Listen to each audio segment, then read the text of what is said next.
Hello students, this is exercise number 14 of the Progressive Monthly Magazine January 2022 on the speed of 100 words per minute. Start. May I strike a certain personal note and then go on to other considerations?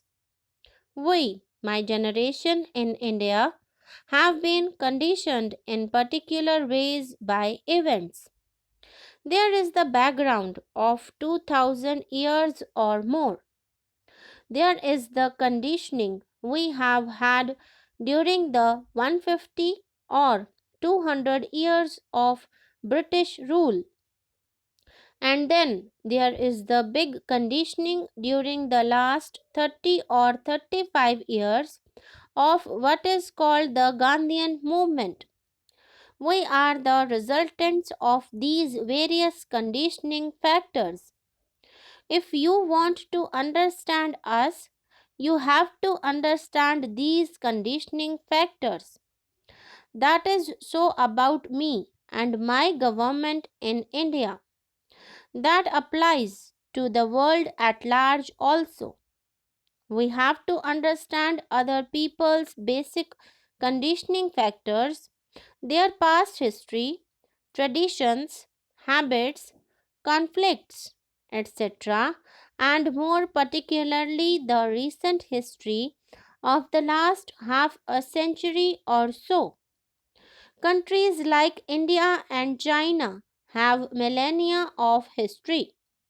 It is not an easy matter for me, whatever new knowledge I may gather, to get out of the 2000 years of Indian history.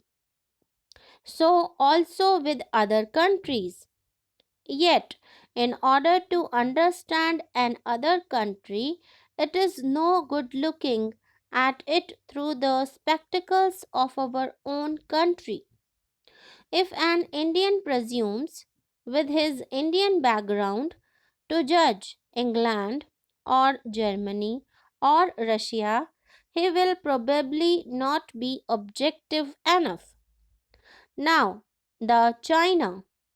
Leaving our past history, it has been conditioned for more than 40 years, ever since the end of the Manchu dynasty, by continuous trouble.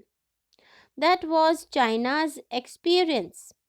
Take the background of the present rulers of China. It is a background of struggle for the last 25 years. I remember, and some of you may also recall, the Long March in China. Quite apart from its merits, that Long March was a terrific feat. It meant being hunted, being harassed, with many people collapsing and some surviving.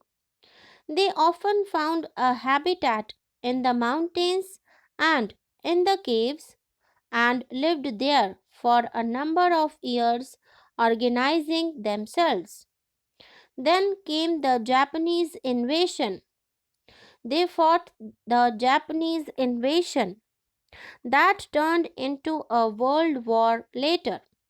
Imagine what a powerful determining influence these factors must have had on the people who took part in a march of 8,000 miles and whatever the system of government, which is a great relief after 2 generations of disorder. The second is their feeling of nationalism.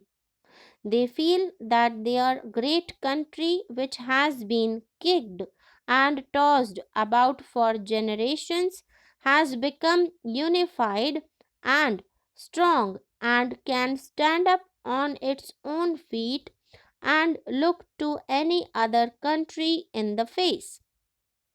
Look at it from the Chinese point of view. I am not, for the moment, considering communism or anti communism. I tell you, a Chinese living in Singapore, Laos, or elsewhere, even he is the completely anti communist, is still proud of China's condition today. He has his nationalist pride that his state, his country, is strong and unified. This is the background of China today. Of course, it did not require my going to China to know all this. But if you keep it in mind, you will understand something of what is happening in China. You and I know very well that in China today they have got a certain political structure and a certain economic structure. The rulers of China are communists. There is no doubt about that.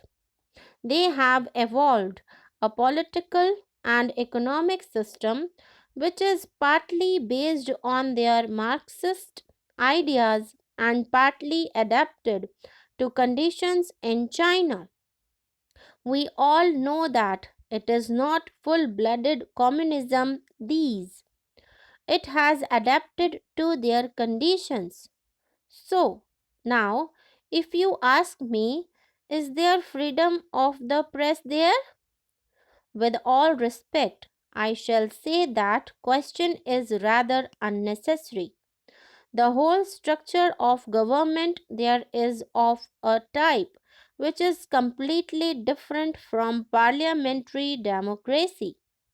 Whether you can call it democracy or not is another matter.